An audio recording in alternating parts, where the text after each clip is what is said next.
اب ایک بات جو ہمارے یہاں پائی جاتی ہے وہ یہ کہ 15ویں شعبان کی رات میں لوگ جاگنے کا اہتمام کرتے ہیں اور اگلے دن روزہ بھی رکھتے ہیں. تو جب کوئی چیز کہیں ہوتی ہے یا کہیں کچھ لکھا ہوتا ہے تبھی یہ چیزیں ہوتی ہیں, ایسی کوئی چیز نہیں ہوتی ہے. تو آئیے جو حدیث ہے اس حدیث کو ہم پڑھتے ہیں اور دیکھتے ہیں کہ اس کی حقیقت کیا ہے, اور لوگ جو اس رات میں جاگتے ہیں اس جاگنے کی حقیقت کیا ہے, جاگنا چاہیے یا نہیں جاگنا چاہیے. تو آپ دیکھیے ایک حدیث جو کہ ترمذی کے اندر آئی ہوئی ہے, امام ترمذی رحمۃ اللہ علیہ نے وہ حدیث نقل کی ہے, اما عائشہ رضی اللہ عنہا سے مروی ہے کہ ایک رات ہم نے اللہ کے نبی صلی اللہ علیہ وسلم کو اپنے بستر پر نہیں پایا اور ہمیں کھٹکا لگا ہوا تھا کہ اللہ کے نبی صلی اللہ علیہ وسلم اٹھے ہیں اور آپ جوتا وغیرہ پہن کر کہیں جانے والے ہیں, لیکن ہم اٹھے نہیں. اور ہم نے دیکھا تھوڑی دیر کے بعد کہ اللہ کے نبی صلی اللہ علیہ وسلم بستر پر نہیں ہے. اس کے بعد ہم نے آپ صلی اللہ علیہ وسلم کا پیچھا کیا تو آپ کو ہم نے بقیع الغرقد میں پایا, یعنی مدینے کا جو مشہور قبرستان ہے بقیع, وہاں پر ہم نے اللہ کے نبی صلی اللہ علیہ وسلم کو پایا. تو اللہ کے نبی صلی اللہ علیہ وسلم نے حضرت عائشہ سے کہا کہ اے عائشہ اظننتی ان یحیف اللہ علیک ورسولہ, کیا تمہارا گمان ہے کہ اللہ اور اس کے رسول تم پر ظلم کریں گے؟ کیا تم یہ سوچ رہی تھی کہ تمہارے علاوہ ہم کہیں اور جا کر سو جائیں گے, کسی اور بیوی کے یہاں چلے جائیں گے, کیا تم نے یہ سوچا تھا؟ تو حضرت عائشہ نے کہا کہ نہیں, ہمیں خدشہ لاحق ہوا کہ آپ بستر پر نہیں ہیں, اس لیے ہم آپ کے پیچھے پیچھے چلے آئے. تو اللہ کے نبی صلی اللہ علیہ وسلم نے فرمایا کہ اے عائشہ یہ ایک ایسی رات ہے کہ اس رات اللہ رب العالمین سمائے دنیا پر نازل ہوتا ہے اور بنو کلب کی بکریوں کے بالوں کی تعداد کے برابر لوگوں کی مغفرت کر دیتا ہے. امام ترمذی رحمۃ اللہ علیہ نے یہ حدیث نقل کی ہے. امام ترمذی حدیث نقل کرنے کے بعد کہتے ہیں کہ ہمارے استاذ امام بخاری رحمۃ اللہ علیہ نے اس حدیث کو ضعیف قرار دیا ہے. یہ حدیث ضعیف ہے, کمزور ہے, یعنی قابل حجت نہیں ہے, مسئلہ اس سے ثابت نہیں ہو سکتا ہے. تو پتہ یہ چلا کہ یہ روایت کیا ہے, ضعیف ہے, سند کے اعتبار سے روایت ضعیف ہے. اب یہ بات آپ سمجھ لیں, ہمیں دین کا شعور ہونا چاہیے کہ شریعت کے جو مسائل ثابت ہوتے ہیں وہ صحیح احادیث سے ثابت ہوتے ہیں, ان کے لیے صحیح احادیث کا ہونا ضروری ہے. اب آپ دیکھیں سند کے ناحیے سے اس کے اندر یہ کمزوری پائی جاتی ہے کہ یہ روایت ضعیف ہے, اور امام بخاری رحمۃ اللہ علیہ فرماتے ہیں کہ اس حدیث کے اندر دو جگہ پر انقطاع پایا جاتا ہے, انقطاع پایا جاتا ہے, یعنی ایک نے دوسرے سے سنی ہی نہیں یہ حدیث, ایسا دو جگہ پر پایا جاتا ہے. تو یہ روایت دیکھیے آپ ضعیف ہے سند کے ناحیے سے. اب آئیے متن کے ناحیے سے ہم دیکھتے ہیں. آپ دیکھیے کوئی بھی ایسی بھلائی نہیں ہے جو ہمیں جنت سے قریب کر سکتی ہو اور اللہ کے نبی نے اس کو ہمیں بتایا نہ ہو. اب آپ دیکھیے کہ اللہ کے نبی صلی اللہ علیہ وسلم چپکے گئے اور اما عائشہ کو بھی نہیں بتایا اور پھر پوری امت کو بھی نہیں بتایا. یہ کیسا ہو سکتا ہے؟ اس سے یہی پتہ چل رہا ہے کہ اگر عائشہ رضی اللہ عنہا نہ جاگتی تو پتہ ہی نہ چلتا, عائشہ جاگ گئی تو پتہ چل گیا, ورنہ پتہ ہی نہ چلتا, اللہ کے نبی چھپا لے جاتے. تو یہ ایک سمجھ لیجیے متن کی حیثیت سے یہ خرابی حدیث کے اندر لازم آتی ہے. تو اس طرح سے آپ دیکھیں یہ روایت ضعیف ہے.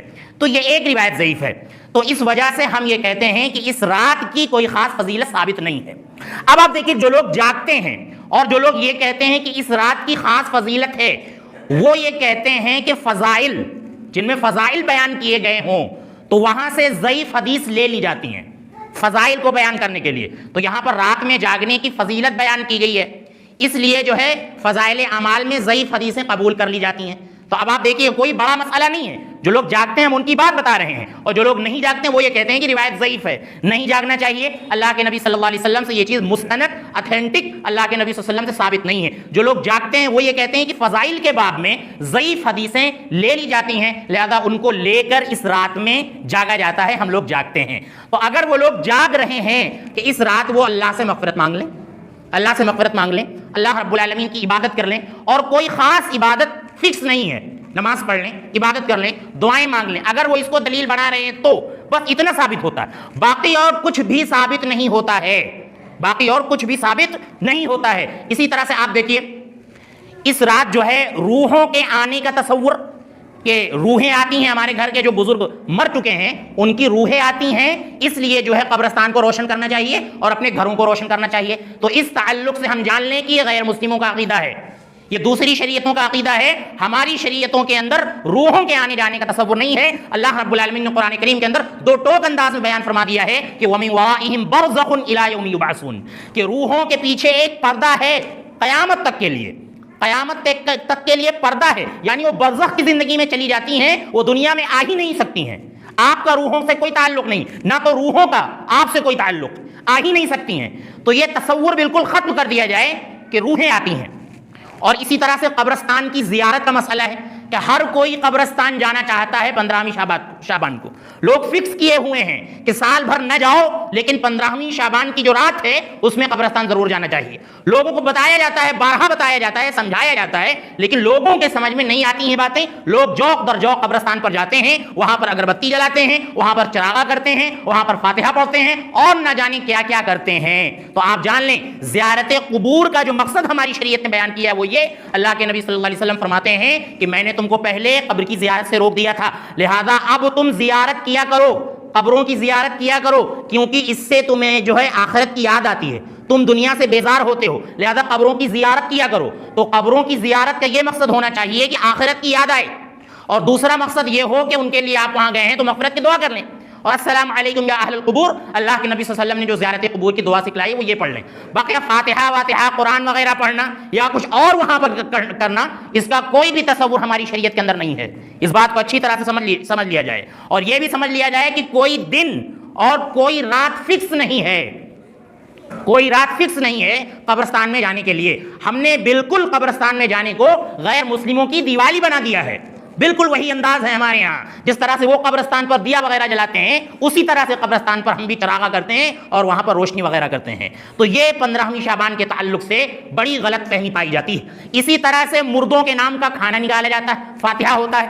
ہم یہ سمجھتے ہیں کہ ہمارے ہاں جو مروجہ فاتحہ ہے، جو سامنے کھانا رکھ کر اس پہ کچھ گنگنایا جاتا ہے، کچھ بدبدایا جاتا ہے، اس پر اگر ہم قرآن و سنت کی دلیلیں دیں تو ہم قرآن و سنت کی توہین سمجھتے ہیں. یہ اتنی فضول چیز ہے جو لوگوں نے ایجاد کر لی ہے. اور صرف فاتحہ والے بعض مسلمان ایسے ہیں جو صرف فاتحہ والے مسلمان ہیں، صرف فاتحہ والے مسلمان ہیں. کچھ ایام ہیں سال میں کہ جن میں وہ لے آتے ہیں 27 ہے، 23 ہے، 15 ہے، وہ لے آتے ہیں کھانا کچھ، اس میں فاتحہ کر دو، پڑھ دو. پتہ نہیں اللہ جانے یہ کہاں کا دین ہے، کہاں کی شریعت ہے. اس کا کوئی بھی تصور نہیں ہے ہمارے یہاں. یہ بالکل غلط ہے، فضول کام ہے، اس کو چھوڑ دینا چاہیے. کسی بھی طرح کا کوئی فاتحہ کھانے پر فاتحہ کا ہمارے یہاں کوئی تصور نہیں ہے. اسی طرح سے آپ دیکھیے اگلے دن روزہ رکھنے کا اہتمام کیا جاتا ہے. ہم نے آپ کو بتایا 13، 14، 15 ہر مہینے کی 13، 14، 15 کو کوئی اگر روزہ رکھتا ہے بالکل رکھے، لیکن 15ویں شعبان کا جو خاص روزہ لوگ رکھتے ہیں، اس تعلق سے سارے علماء کا، محدثین کا اتفاق ہے کہ جو ایک حدیث آتی ہے وہ انتہائی ضعیف ہے، اس سے حجت ثابت نہیں ہوتی ہے. لہذا خاص کرنے کے لیے اللہ کے نبی صلی اللہ علیہ وسلم کی صحیح دلیل ہونی چاہیے، صحیح سند سے کہ اللہ کے نبی صلی اللہ علیہ وسلم نے اس تاریخ کو روزہ رکھا. ورنہ آپ عام انداز میں روزہ رکھیں، 15 کو بھی رکھیں، 13 کو بھی رکھیں، 14 کو بھی رکھیں، دوسری تاریخوں میں رکھیں، لیکن 15ویں تاریخ کے لیے اللہ کے رسول صلی اللہ علیہ وسلم سے مضبوط دلیل ہونی چاہیے، اور وہ دلیل اللہ کے رسول صلی اللہ علیہ وسلم سے ثابت نہیں ہے. اس کا ہمیں خیال کرنا چاہیے. اور اسی طرح سے 15ویں شعبان کو ہمارے یہاں مسلمانوں نے تیوہار کا درجہ دے دیا ہے. لوگ کہتے ہیں کہ تیوہار آ گیا ہے، تیوہار آ رہا ہے. تو یہ کوئی تیوہار نہیں ہے. اللہ کے رسول صلی اللہ علیہ وسلم سے صرف 2 تیوہار ثابت ہیں، عید الفطر اور عید الاضحیٰ. تیسرا ہمارا کوئی تیوہار نہیں ہے. کوئی بھی دن اگر ہم منا رہے ہیں، کوئی بھی تیوہار اگر ہم منا رہے ہیں تو یہ اللہ کے نبی صلی اللہ علیہ وسلم کی سنت کے ساتھ اور آپ کی شریعت کے ساتھ بغاوت ہے. لہذا اس کو بالکل ختم کر دینا چاہیے. تو تیوہار کے طور پر مناتے ہیں اور اس دن حلوہ وغیرہ بناتے ہیں. تو حلوہ وغیرہ کھانا خوب کھائیں. اللہ کے نبی صلی اللہ علیہ وسلم میٹھا کھاتے تھے اور خوب کھائیں. بالکل منع نہیں ہے، کھانے پینے کی کوئی ممانعت نہیں ہے شریعت میں. اللہ خود کہتا ہے کلوا واشربوا ولا تسرفوا، کھاؤ پیو لیکن اسراف نہ کرو، اپنے اوپر زیادتی نہ کرو. حلوہ کھانا بالکل غلط نہیں ہے، لیکن 15ویں شعبان کو بنانا غلط ہے. بنانا غلط ہے، یہ سمجھ کر بنانا کہ کچھ ہے اس کی اہمیت یا حلوہ بنانا چاہیے، یہ بالکل غلط ہے. اور بعض لوگ اس کے لیے آپ دیکھیں خود بدلتے نہیں، قرآن کو بدل دیتے ہیں. ہوئے کس درجہ فقیہان حرم بے توفیق. کچھ لوگ جو ہے یہ کام کرتے ہیں اور پھر دلیل کیا دیتے ہیں کہ اللہ کے نبی صلی اللہ علیہ وسلم کے غزوہ احد میں جب آپ کے دانت شہید ہوئے تھے تو آپ کو کچھ گیلا بنا کر دیا گیا تھا، چونکہ آپ کھانا نہیں کھا پا رہے تھے باضابطہ، تو آپ کو گیلا بنا کر دیا گیا تھا، حلوے کی طرح کوئی میٹھی چیز، تو اس لیے یہ ہم حلوہ بناتے ہیں. آپ دیکھیں سب کا اتفاق ہے اس پر کہ غزوہ احد شوال میں ہوا ہے، جنگ احد یہ شوال میں ہوئی ہے اور ہم 2 مہینے پہلے حلوہ کھا رہے ہیں. اور پھر ایسے ایسے حلوے کہ جس کو آپ دبائیں تو دانت ٹوٹ جائے، ایسے ایسے حلوے ہم کھا رہے ہیں. تو یہ بالکل غلط ہے. اس کا کہیں سے بھی کوئی تصور نہیں ہے کہ اللہ کے نبی صلی اللہ علیہ وسلم نے اس طرح سے کھایا تو ہم بھی کھائیں اور 2 مہینے پہلے کھائیں، یہ بالکل غلط ہے. تو اس طرح سے حلوہ بنانا 15ویں تاریخ کو بالکل غلط ہے. اس رواج کو ختم کریں، اس رواج کو ختم کریں. باقی عام دنوں میں حلوہ کھائیں، کہیں سے کوئی ممانعت نہیں ہے. تو یہ شعبان کے مہینے کی حقیقت ہے. لہذا اس حقیقت کو ہم سب اچھی طرح سے سمجھ لیں، اور خاص طور سے یہ ہم ضرور سمجھیں کہ کس فارمولے کے تحت 15ویں شعبان کو لوگ جاگ رہے ہیں اور کون سا فارمولہ ہے کہ جس فارمولے کے تحت لوگ 15ویں شعبان کو خاص طور سے نہیں جاگ رہے ہیں. ہیں، اس کو اچھی طرح سے سمجھ لینا چاہیے۔ اتنا شعور، اتنی سمجھ ہم سب کے اندر ہونی چاہیے۔ اور اسی طرح سے خاص طور سے زیارت قبور میں ہمارے یہاں جو تماشا ہوتا ہے اور نوجوان جس طرح کی ہڑدنگ کرتے ہیں، آپ دیکھ لیجئے، وہ بیان سے باہر ہے۔ کتنے نوجوان ہیں جو پٹاخے وغیرہ دگاتے ہیں، کتنے رات بھر بائک دوڑاتے ہیں، اور کتنے جو ہے خطرناک کام کرتے ہیں، اور اپنی جوانی کو نہ جانے کہاں کہاں لگاتے ہیں۔ یہ جوانی جو اتنی قیمتی ہوتی ہے کہ جس کے بارے میں اللہ کے نبی صلی اللہ علیہ وسلم نے فرمایا کہ لوگوں سے خاص طور سے عمر کے بارے میں تو سوال ہوگا، لیکن ان کی جوانی کے بارے میں بھی سوال ہوگا کہ تم نے اپنی جوانی کہاں گزاری ہے۔ لہذا جوانی کو اچھے کاموں میں لگائیں، اور جوان اگر چاہیں تو بچوں کا بھی رخ پھیر سکتے ہیں اور بوڑھوں کا بھی رخ پھیر سکتے ہیں، اور اگر جوان بگڑ جائیں تو پوری قوم بگڑ جاتی ہے۔ لہذا نوجوانوں کو سدھرنا بہت ضروری ہے۔ آپ ایک تحریک لائیں کہ یہ جو فضول کام ہوتے ہیں شعبان کے مہینے میں، ہم ان کو ختم کریں گے، اور سنت کے مطابق اللہ کے نبی صلی اللہ علیہ وسلم سے جو چیزیں ثابت ہیں ان کو ہم شعبان کے مہینے میں رواج دیں گے۔ اللہ رب العزت ہمیں ان باتوں کی توفیق عطا فرمائے۔